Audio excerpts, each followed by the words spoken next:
and I'll leave the question asking to Anna from here on out. We're going live to Facebook now.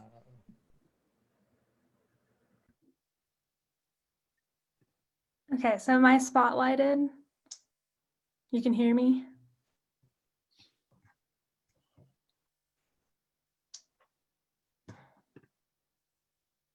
I can hear you. Okay.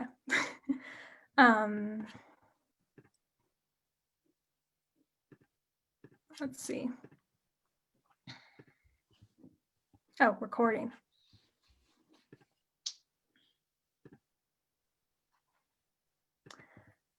All right.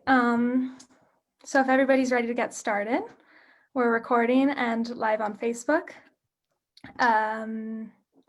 So good afternoon or evening or morning to everyone, wherever you are, and welcome to The Right Side of the Future, a discussion with Bill McKibben and Divest Princeton, and co-sponsored by the Princeton Environmental Activism Coalition and the Princeton Student Climate Initiative. So before we begin, we'd like to acknowledge that Princeton University sits on land taken forcibly from the Lenni Lenape tribe.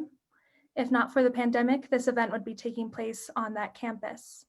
We'd also like to acknowledge that the pandemic and the climate crises are intertwined and both exacerbate systems of oppression, particularly those that ensnare Black, Brown, and Indigenous people. We are Divest Princeton, a coalition of students, alumni, faculty, and staff working to get our university's endowment out of fossil fuels.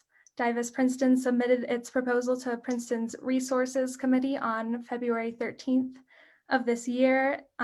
This conversation is timely as we are working with the Resources Committee to design a revised proposal for divesting Princeton's $26 billion endowment.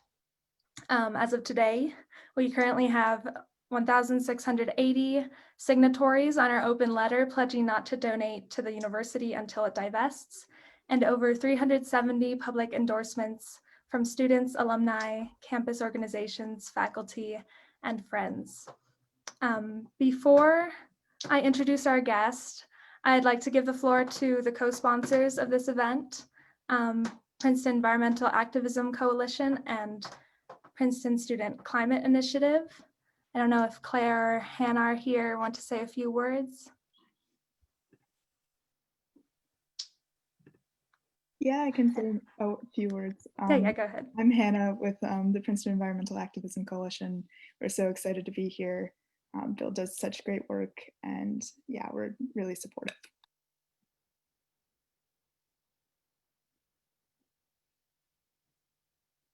Okay, thank you, Hannah. If Claire comes later, maybe she could say a few words about the Princeton Student Climate Initiative. So we now introduce our guest. Bill McKibben is an author, environmentalist, and activist. He spearheaded the fossil fuel divestment movement and resistance to the Keystone Oil Pipeline. In 1988, he wrote The End of Nature, the first book for a common audience about global warming. He is a co-founder of 350.org, the international grassroots climate campaign. Foreign Policy named him to their inaugural list of the world's 100 most important global thinkers, and the Boston Globe said he was probably America's most important environmentalist. Former staff writer for The New Yorker, he writes frequently for a wide variety of publications around the world. So we are really excited to have Bill here with us. Thank you, Bill. Thank you, everyone, for joining us. And so let's start off with our first question. This is one of my questions. So, Bill, you've said that after writing your book, The End of Nature, you realized that, quote, we had won the argument, but we're losing the fight, unquote. What did you mean by that? And how have things changed over the years with the rise of the fossil fuel movement and specifically divestment campaigns? Well, Anna, first of all, many, many thanks for asking me, and Hannah and everybody else that I've gotten to be in touch with. And it's a great pleasure to be in virtual New Jersey for the day. Greetings from Vermont, from Abenaki territory up here in the Green Mountains. And let me just start by saying that that what I meant, I guess, was when I wrote The End of Nature back in 1989, which is really is this kind of earliest part of the public debate over climate change, what we then called the greenhouse effect. I think I figured that we would write a few more books and have a few more symposiums and nail down all the evidence, and then our leaders would go to work and do the right thing, because why wouldn't you in the face of the biggest crisis that there'd ever been? So that's what I did for the next few years, wrote books and went to conferences and did all the things that writers and academics do and should do. And at a certain point, maybe it took me a little too long because I was a little naive, it began to dawn on me that we'd won the argument.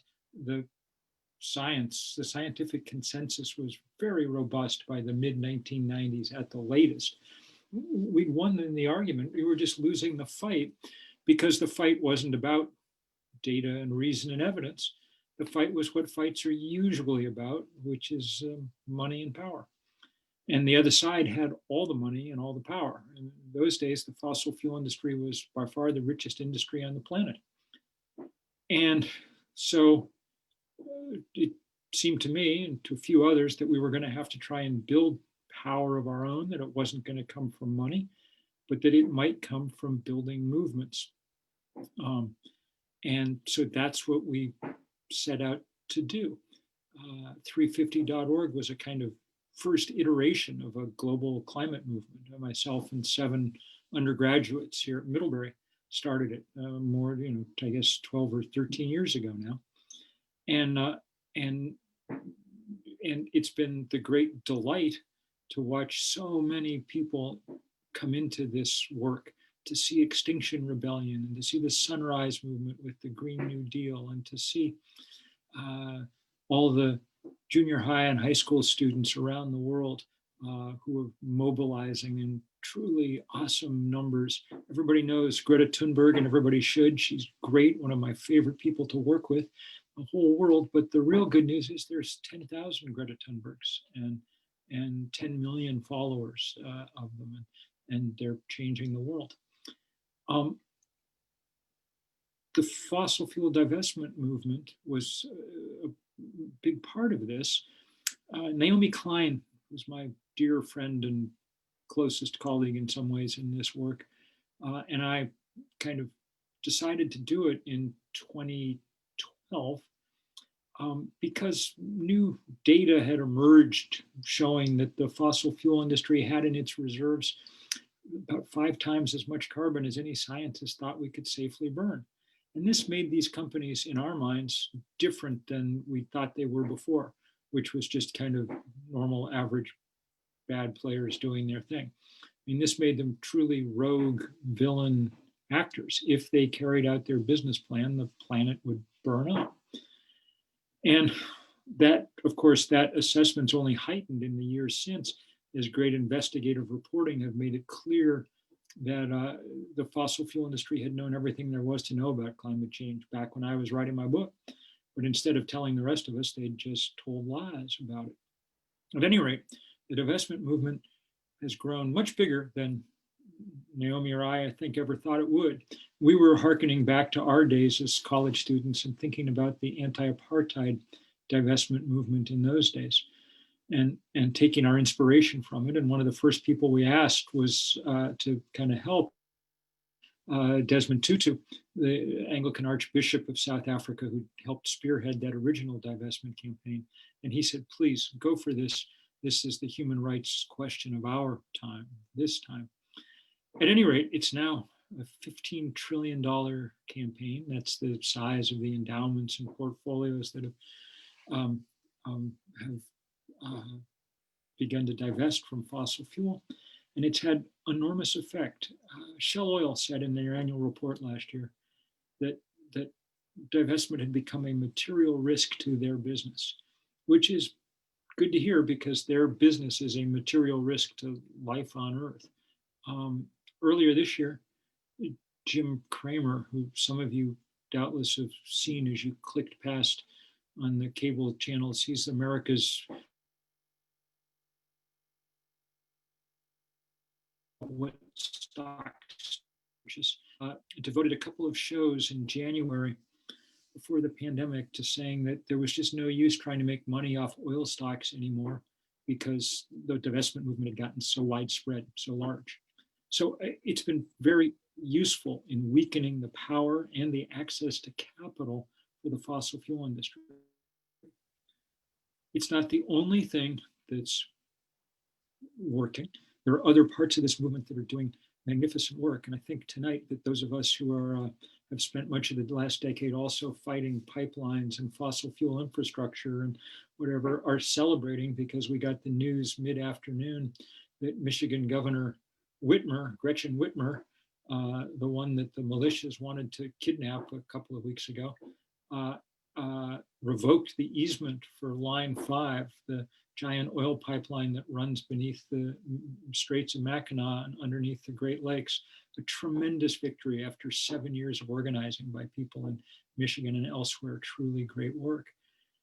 As good as all those things are, I'll also just add that we're well aware that we're losing this battle.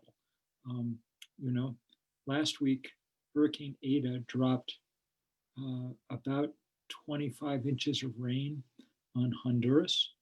The flooding cost Honduras something between 15 and 20% of their GDP. One flood event destroyed so much.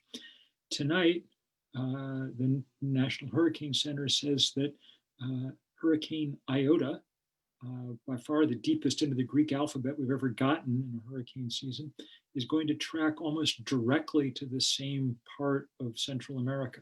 And so places that got 20 inches of rain last week may get 20 inches of rain again. That kind of damage not only is symptomatic of what's going on around the world, it's symptomatic of the kind of iron law of global warming. The fact that the less you did to cause it, the sooner and the harder and the more painfully you get hit.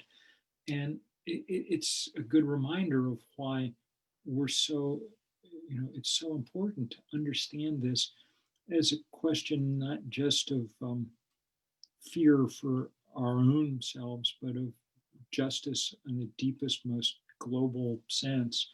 And that's certainly how I think about it, because our work's been very international. And I hear every day from my colleagues scattered around the planet, people are taking it on the chin. And that's why, this is such a long answer to a good short question. That's why places that have $26 billion in the bank have a special obligation to actually step up and do something about this, do what they can, because it's other people and other kinds of people who are seeing the damage. So good question, Anna, and I'm sorry I rattled on. I'll try not to. Oh, thank you. And much of that power is in the government, I'm sure. And so this talk is especially timely, given that last week the country elected Joe Biden as president. And while Biden's climate plan is not as strong as we would all like it to be, he is opposed to banning fracking, for example. It is much stronger than it was at the beginning of his campaign a year ago. And so I wanted to ask, what do you think this election means for the future of the divestment movement?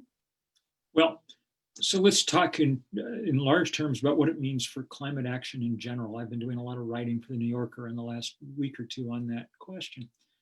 So the first thing to be said is, I think Biden deserves a bunch of credit. It's true that climate change is never his sort of big thing and is not what he was focused on. He was focused correctly in many ways on figuring out a way to get Donald Trump out of office, because that was necessary for the maintenance of our country, I think. But he, after the primaries, he very earnestly sent his team to sit down with Bernie's team and work out a climate plan. And his team was not bad. It was John Kerry, the former Secretary of State, and Gina McCarthy, the former head of the EPA. We're both really, really good on this. Bernie sent, two of my heroes, AOC and the great Varshini Prakash, head of the Sunrise Movement, who cut her teeth divesting UMass Amherst 7 years ago. A tremendous college champion of divestment. And like most of the rest of the Sunrise Movement leaders, that's where they cut their teeth. And then when they get out of college, went on to demand this Green New Deal and really help change environmental politics in our country. At any rate, the program they came up with to run on was good, and it included this $2 trillion pledge around green energy and so on and so forth. And Biden was very forthright about it right through the election. No one's really run, no major presidential candidates ever really run on climate change before, but he did. And we got to the last debate and he went way out on a limb. You know, he said, we have to transition off the fossil fuel industry, which was truth being told as directly as it has been on this subject. And the good news is it didn't cost him the election. He won oil states like Pennsylvania, Colorado, and New Mexico, and has a mandate to move on this issue. The problem, of course, is that we didn't win the Senate. We may manage, if people, and they should, manage to eke out a tie if the 2 Senate seats in Georgia go the right way. And everybody should back Stacey Abrams as hard as they can in trying to win those 2 seats. But even then, a 50-50 Senate, it would be good to have Mitch McConnell out of there. But if one of those 50 Democrats is Joe Manchin of West Virginia, we're unlikely to get a huge Green New Deal, whatever. I think it's going to take a while. It doesn't mean we won't work hard for all of that, but it does mean, I think, that an awful lot of what the Biden administration does that matters is going to have to come in other places too. And to get to your question, how this impacts on divestment, one of the most important things, I think, Anna, that is going to happen is probably what Biden does in terms of the Treasury Department, the Federal Reserve, and the SEC, the kind of money agencies, and how they begin to change the regulation of Wall Street in particular. As you know, we've been kind of expanding the ring out of this divestment movement to trying to really take some action against the big banks and asset managers and insurance companies that provide the financial lifeline to the fossil fuel industry, pressuring them to change that up. I began 2020, it seems like a very long time ago, getting arrested in the lobby of the Chase Bank nearest the nation's capital in DC, because we were launching this campaign against JP Morgan Chase, biggest funder of fossil fuels on the planet. They've given $250 billion to the fossil fuel industry since the Paris Climate Accords. I mean, forget Trump, they are doing huge sabotage. Those campaigns are beginning to help. Chase announced 2 weeks ago, that it was going to be Paris compliant in its lending from now on. No one has any real idea what that airy phrase might actually mean. And I suspect it will take more people headed off to jail to really flesh it out over time. But it's a sign that we can begin to make progress. And so with an Elizabeth Warren or a Sarah Bloom Raskin or people, really dedicated people pushing the financial regulation front, I think we'll be able to help the work that we've started with divestment and really become a kind of juggernaut in this space.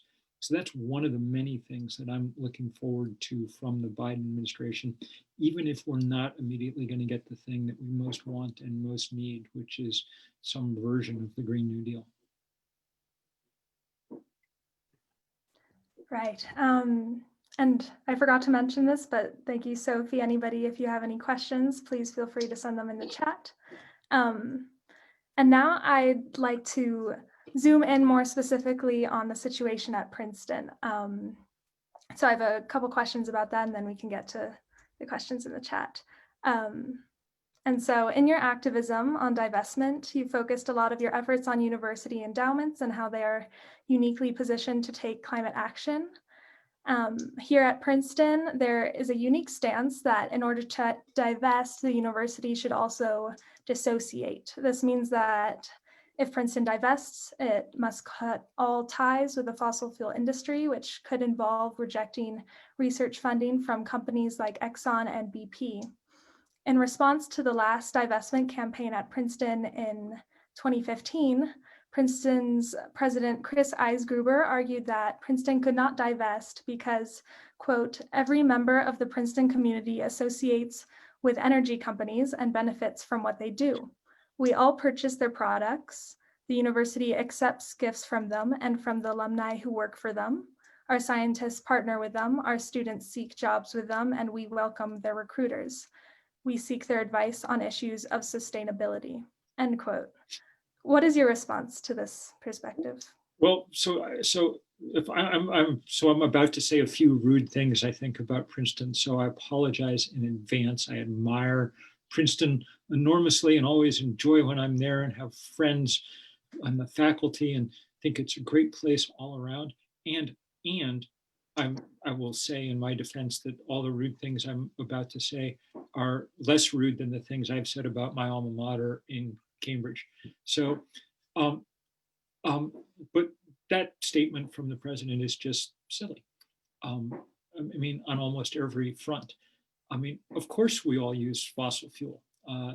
That's the problem. Fossil fuel is deeply, deeply implicated in our economy.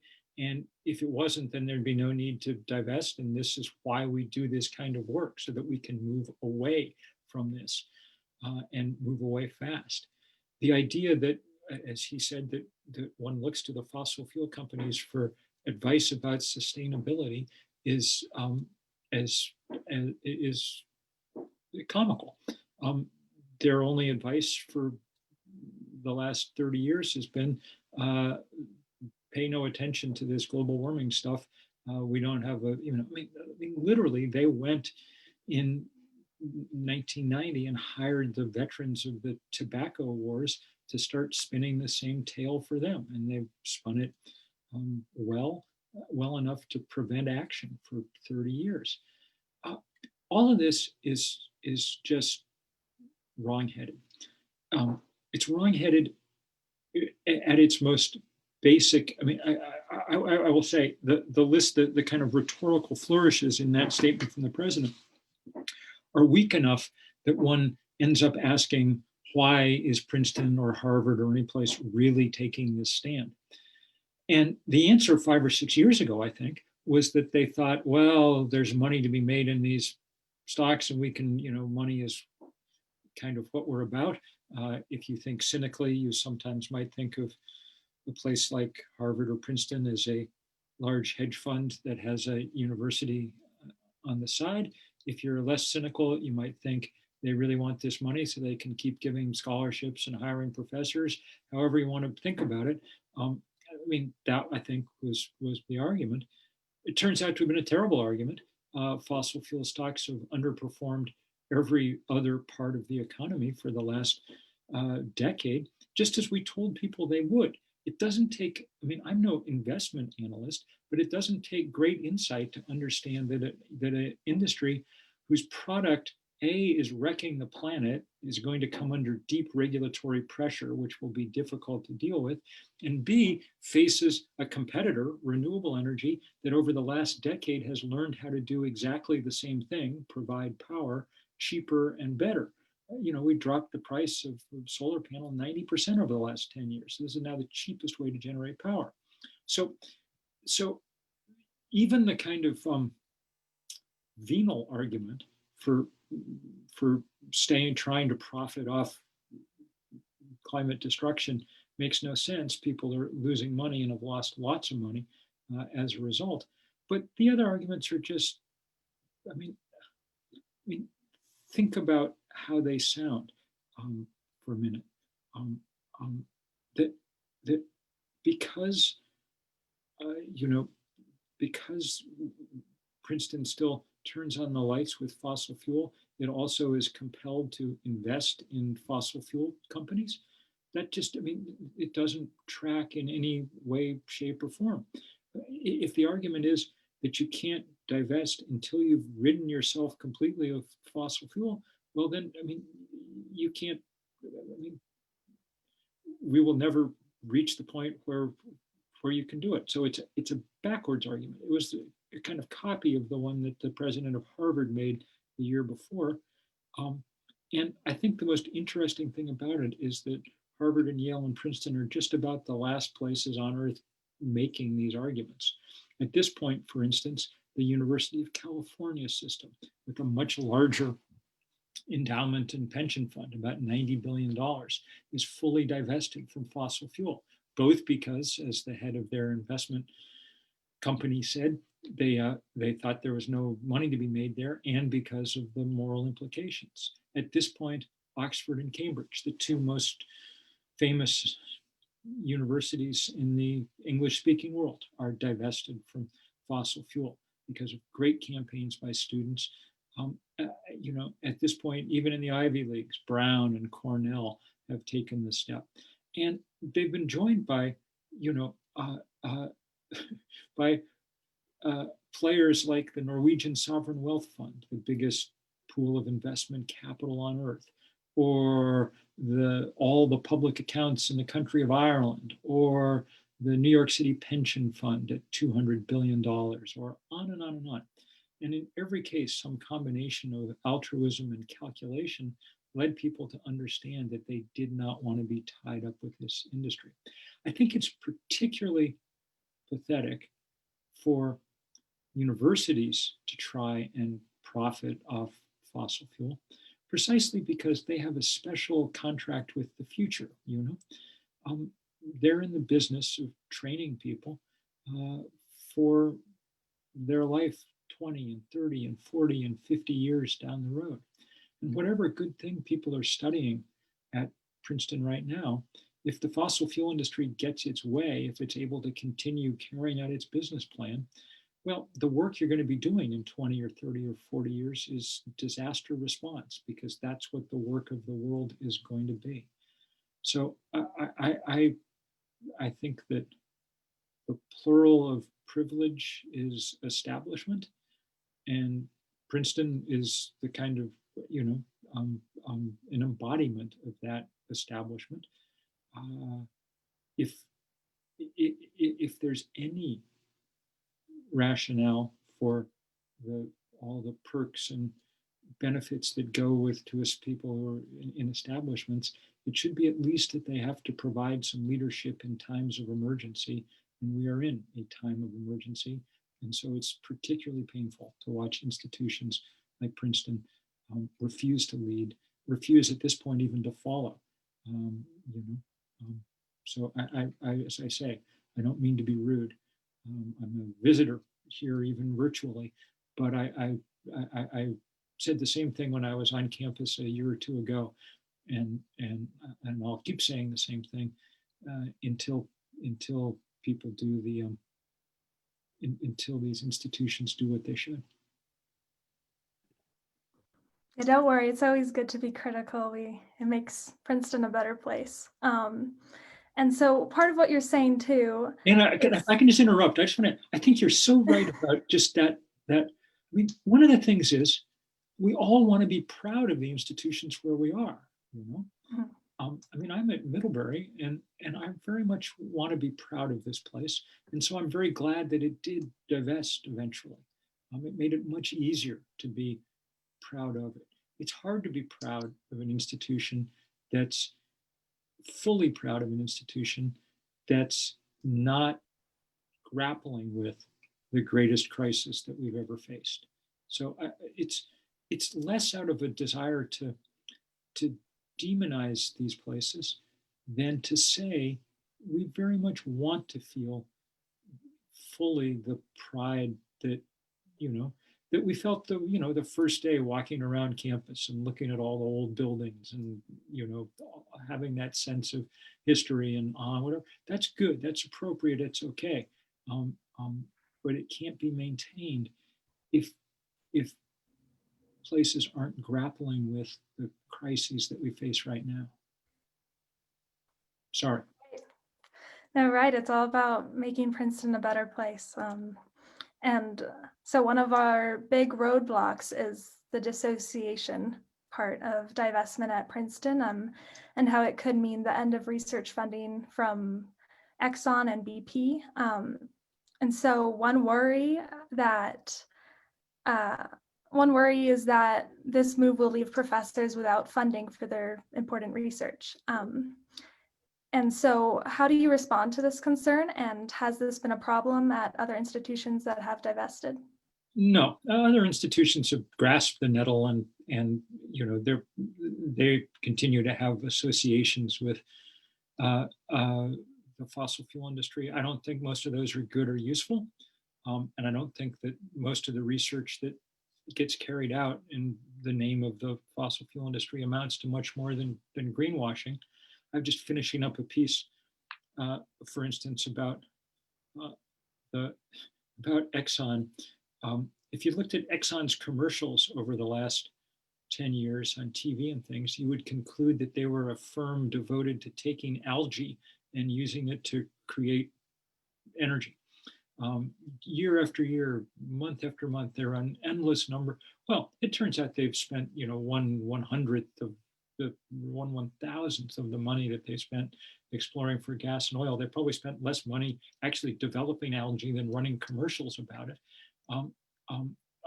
And there's no reason to want to be engaged and helpful in that kind of greenwashing event. But at any rate, there's no necessary reason why, you know, the companies would not be willing to continue, unless they're just using it as a lever, you know, unless they're using research money as a way to buy political acquiescence, a way to prevent people from divesting. In which case, why would you let somebody buy your morality in that way? I mean, it seems hard to imagine that Princeton really wants to be for sale in quite that kind of fashion. Right, and so we've reached the halfway mark, and so I'd like to start taking questions from the audience. I have one here from Noah Greenspan. The question is, what can local and federal leaders do to support a just transition in communities whose economies rely on energy extraction, especially when some states, such as Wyoming, have resisted this transition, instead backing CCS as a way to keep coal plants alive? Yeah, very good question, no, and very timely one. I think that this may be one place where Biden will be particularly useful in sort of really trying to bring this just transition idea finally to fruition. The Democrats, in year after year, have tried to put money and resources in every bill that they've put forward about climate change and things, just for this work, because it's so important. It's not, no one should, you know, go hungry because through no fault of their own, they have grown up working in oil and gas or coal. But it's been rejected at every turn, mostly because it suits politically the Republican Party to keep holding the hostages, as it were, from fossil fuel workers. But that's shifting now on the ground, just because it's becoming so clear where the future lies. I just did a piece for the New Yorker about oil patch workers in North Dakota, which is one of the, you know, most fracked states in the union, but they're in the middle of a big oil bust, partly because of the pandemic, but really began long before that and seems likely to be permanent, not cyclical, as our dependence on oil decreases. And they were retraining workers there to be wind turbine technicians, because wind turbines were a big deal in the upper Midwest. And to a person, the people that I talked to said, A, this job is a lot better because it's not boom and bust. We use electricity all the time. B, it's a lot better because it's safer and easier on my body. And I can do it till the end of, you know, till I retire. It's a retirement job. not a young person's job. And so I think that there's real possibility for making those kinds of shifts fairly easily if we have the policy around to support it. The fossil fuel industry will go on trying to prevent it, and they'll do things like the kind of nutty, like the CCS stuff to keep coal plants alive. The cost of doing that is insane. I mean, once you've put in all the piping to somehow get the carbon out of the exhaust stream of the coal-fired power plant and put it underground, I mean, coal's already more expensive than sun and wind just without any of that. Once you do that, I mean, it makes not the slightest bit of economic sense. Right, and we also have a question from Miguel from Vanderbilt University. Thank you for coming, Miguel. His question is, what is the best fiduciary literature to reference for making the economic argument to divest? A mentor in the law school suggested we have a strong moral case, but our admin will probably not engage until we can mount a sophisticated financial case too. Well, the good news here, Miguel, is that there have been so many effective divestment campaigns now around the world that there's a great deal of good literature developed. And if you email me, and Anna and others have my email, I can connect you up with people. Some of the most really, I mean, there's great work at Harvard and at Yale and elsewhere, but there was tons and tons of good stuff done by the people who just got one divestment at Cambridge. Had a really compelling financial case too. The truth is the financial case is the easiest part of this to make at this point, because it's become so glaringly obvious what a bad set of investments fossil fuel are. Right, and so follow up. Appreciate that. yeah. Thank you. And so Vern Moreland asks, what about nuclear power? I have read that Princeton has explored the possibility of using a small self-contained nuclear power module for all campus energy. I don't know the current status of this initiative, but where does nuclear fit into the future of green energy? Good question, Vern. So nuclear is useful in that it releases a lot less carbon for the energy it produces. Everybody knows what the risks of current nuclear power are, but I think that the biggest reason it's probably likely to play a fairly small part in the future is it's really expensive. The price, I said earlier, the price of solar power, wind turbines, and now storage batteries has gone like this over the last decade, dropped 90%. But the price of nuclear power just keeps going up and up and up. Now, it's possible that we'll develop small modular reactors. My friend Jim Hansen and your fellow Garden Stater, the greatest climate scientist that there is, has long said that we may be seeing a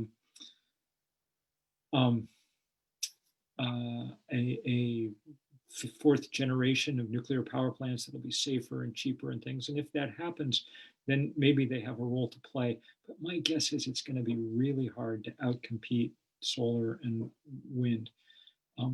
Among other things, the speed with which you can now build huge solar farms, huge wind farms is so great, and compared to the incredible length of time that it takes to build at least conventional nuclear power plants. It's worth remembering that time is very much a limiting factor here. It's not like other political problems that we face, which we can kind of keep coming back to and taking little bites out of and getting done what we can. In this case, since physics and chemistry are kind of setting the rules, if we don't solve it soon, then we don't solve it because we go past irrevocable tipping points. And, we may have gone by some already. I mean, I don't think anyone really has a plan for refreezing the Arctic at this point, sadly.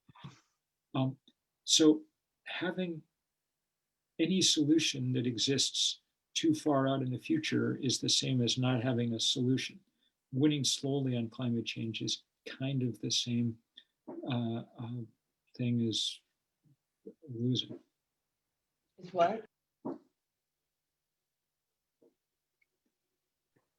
Right, and speaking of solutions, we have a question from Chris, who asks, many point to BP as a standard for a company that is taking steps to go toward zero emissions.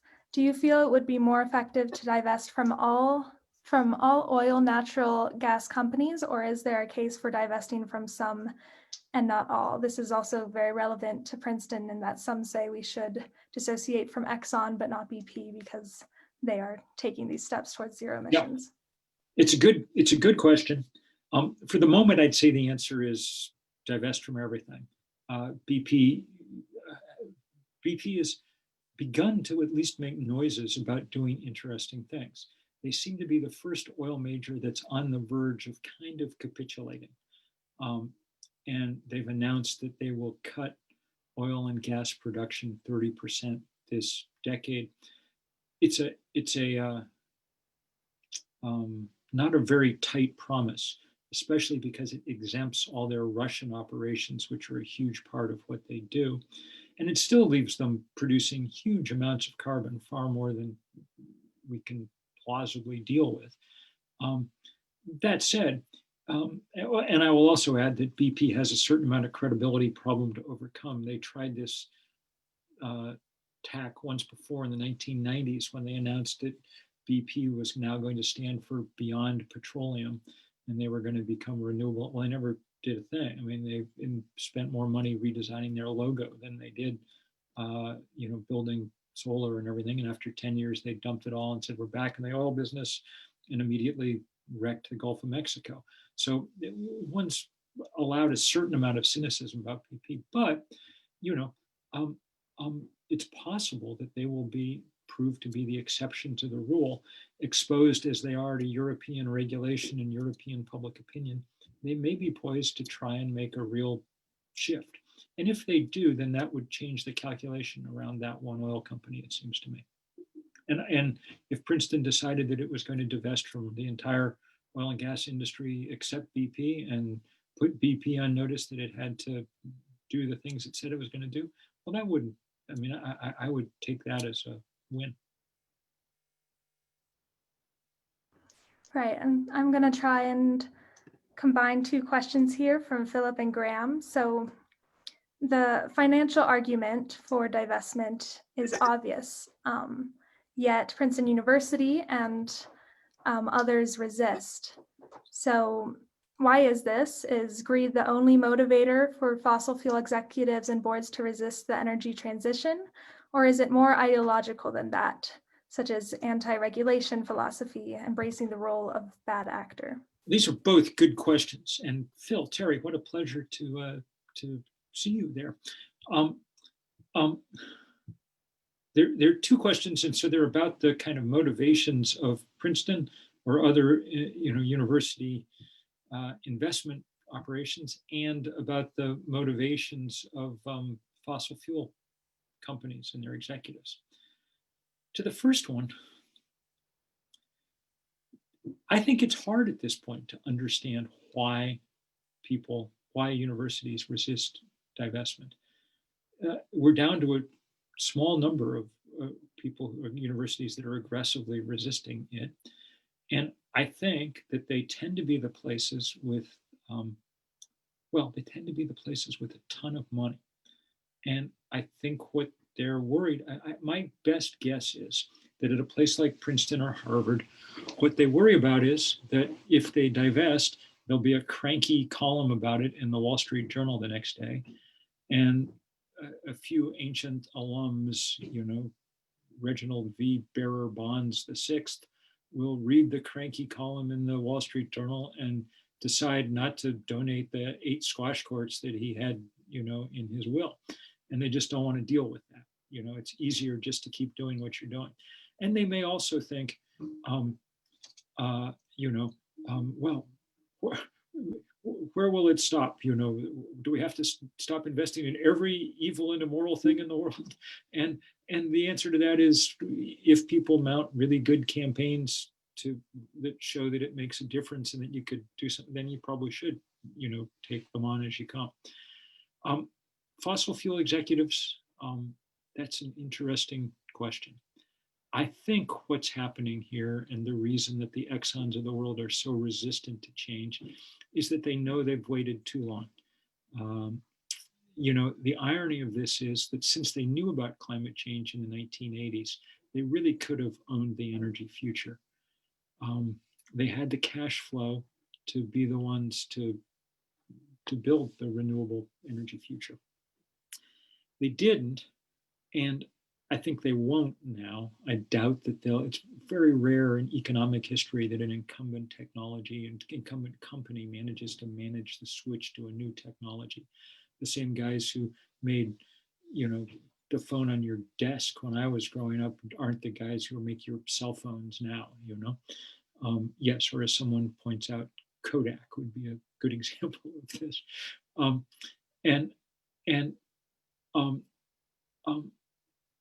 So they're a little stuck in that way, and as a result, I think they've become ideologically resistant to making change. The interesting question, in a sense, is why they weren't more gung-ho about owning this future 20 or 30 years ago.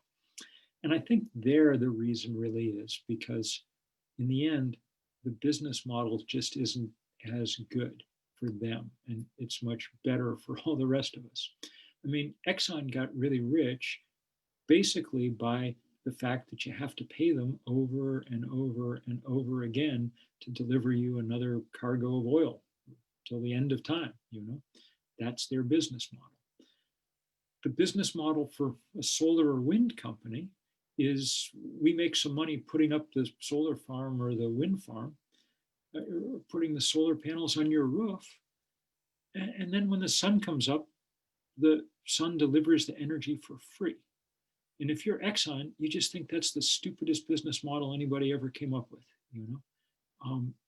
But if you have a roof, then you think that's a good business model. I like this. And so I think that's, you know, there just was no way. You can get plenty rich building solar wind empires. In fact, Next Era Energy in Florida, a big solar and wind company, is now past Exxon in market cap as of 2 weeks ago. You can get plenty rich, but you can't get rich in the kind of way that the Rockefellers originally did with Exxon, would be my guess. Thank you. And so I think we have time for 2 more questions. Gregory Nobles has a question who asks, in universities and other institutions where divestment campaigns have been successful, where has been the best point of pressure? Not the president, I would assume, but the board of trustees? Yeah, often. And boards of trustees are interesting. One of the reasons that we wanted to do this divestment campaign, that Naomi and I sort of originally proposed it, was because we understood that even if we didn't win many of these, it would be a good idea to force boards of trustees to think about this every quarter, year after year after year, simply because boards of trustees of colleges and universities, you know, 2/3 of the most important people in the country sit on these boards. And so it's good to make them confront them all the time. But boards are also interesting in that, you know, to a large degree, and I've been and sat on the boards of colleges, many of the people who sit on them do so out of a genuine affection for students. And so if you can figure out how to appeal to them in that way, to really make it clear that that this is what students want and desire of the university that they too are proud of, then sometimes you can really, and it's always a combination of pressure. You have to be active and engaged, and they have to understand that there's a downside to not divesting, and that it's going to come in the form of alumni not giving donations, or people, running on the football field at halftime, or, all the different things that people have figured out how to do. But there's also the kind of positive pressure that says we need your help here. And in the case of fossil fuel and climate change, that is particularly relevant, it seems to me. I mean, if you think about the general idea of a university, the general idea is old people tell young people things, okay? So that's not a terrible model. I mean, we've been around a while. Theoretically, we've learned some things. We might as well pass them on. Whether it's worth $80,000 a year or not, it is someone else to decide, not me. But the in this case, that kind of moral authority structure is sort of turned upside down, because I'm going to be dead before climate change hits its absolute apex, its zenith. But y'all are going to be in the absolute prime of your lives. So in this case, you have a kind of moral authority that you need to try and figure out how to express to the trustees, I think, over and over again. And it doesn't need to be expressed always obnoxiously, though sometimes that's appropriate. Sometimes too, it can be just expressed, in a sense of what your real fears and understandings about the future are, and why you need them, since they're temporarily in positions of enormous power, to listen to that, to pay attention, and that this issue is different from other issues because of its intergenerational aspect, because you're the ones who will bear the burden for what's going down.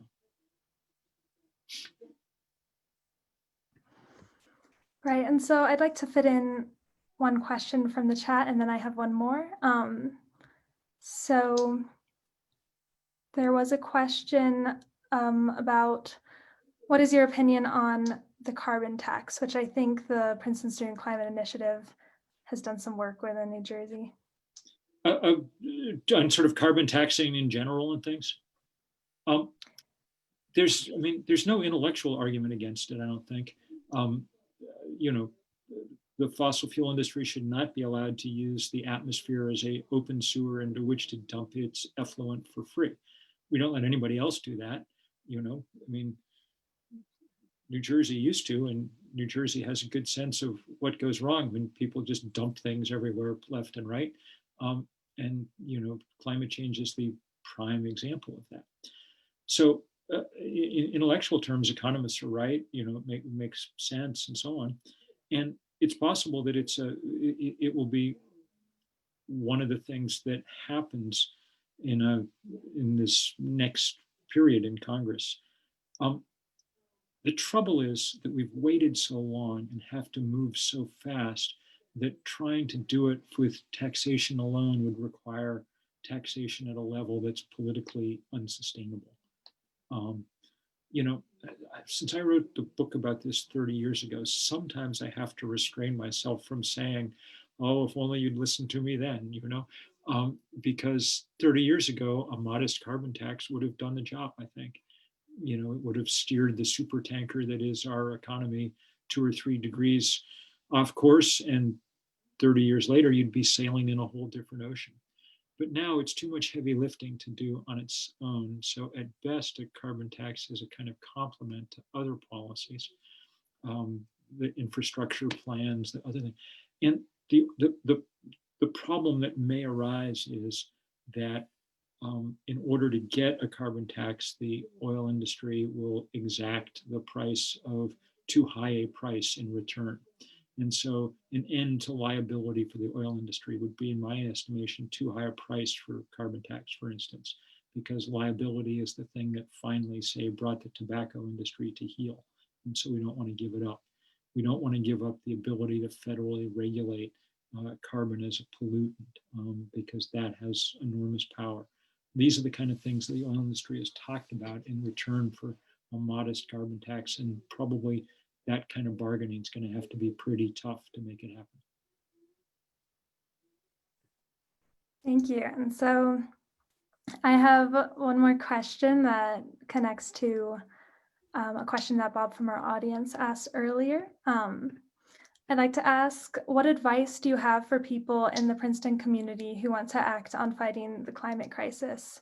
And what advice do you have for Divest Princeton in the coming months? Well, I've got no advice, just admiration and thanks.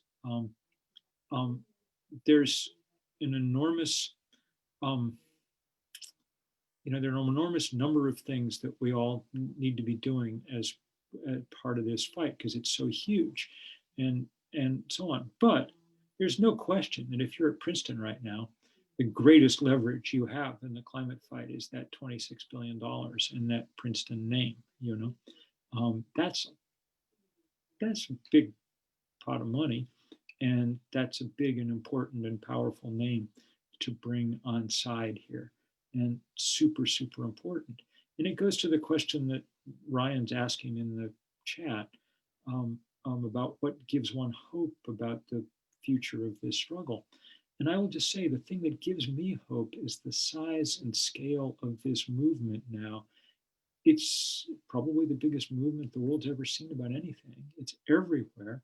I want you to know that you have brothers and sisters all over the world working on this in low-lying Pacific islands, in the in the Gangetic plain of India where the temperature's gotten impossibly high, and the Bay of Bengal where the oceans are rising, in Central America where people now alternately deal with drought and flood in ways that no human can really cope with.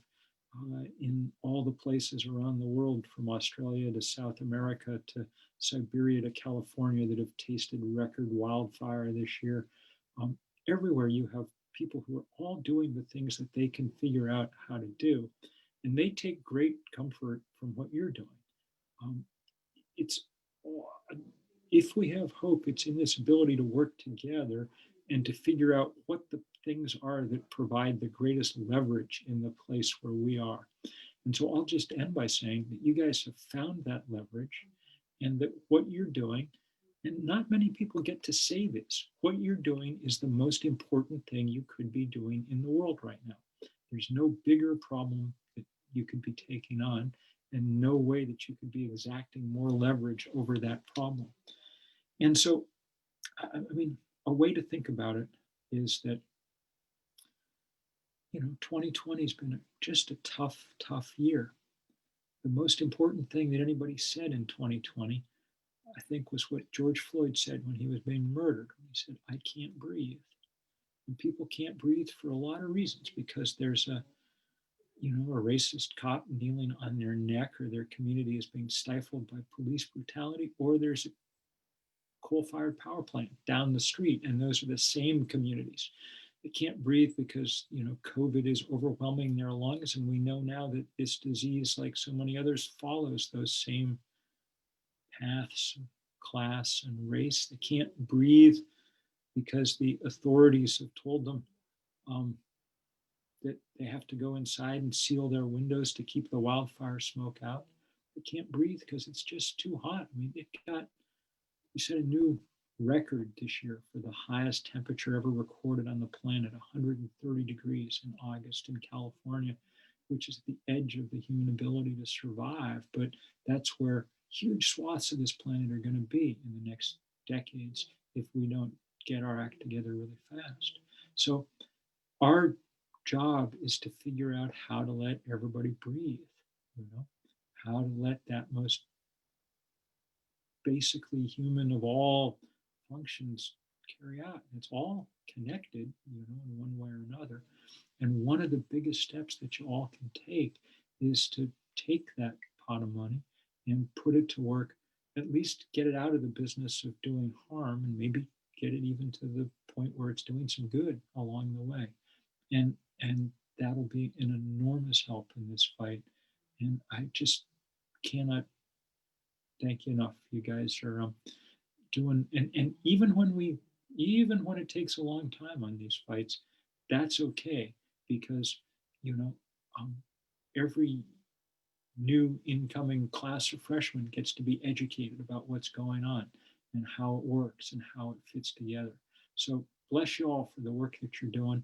Keep letting me know how to help. And I very much look forward to the party when we win. I hope you invite me. And, many thanks. Of course, thank you. That's beautifully said. Everyone, we have reached the end of our event. I have a bit more to say, but thank you so much, Bill, for your time and your insights. We really appreciate you being here with us today. All right, take care, y'all. Thank you. And just quickly, for the people who are watching, our November week of action is not over. Tomorrow at 1 p.m. EST, we have the alumni sessions, the case for divestment, which is a chance to hear experts talk about climate change, divestment, and clean energy. There will be lots of time for questions, breakout sessions with alumni moderators, and looking at what's next. Next Thursday at 6 p.m. EST, we have After Divestment, What Comes Next, where you can join us for frontline perspectives on ethical reinvestment. We will send the links to register in the chat, I hope. They're also all over our social media pages. So thanks again to everybody for coming. Make sure to check out what Bill writes next.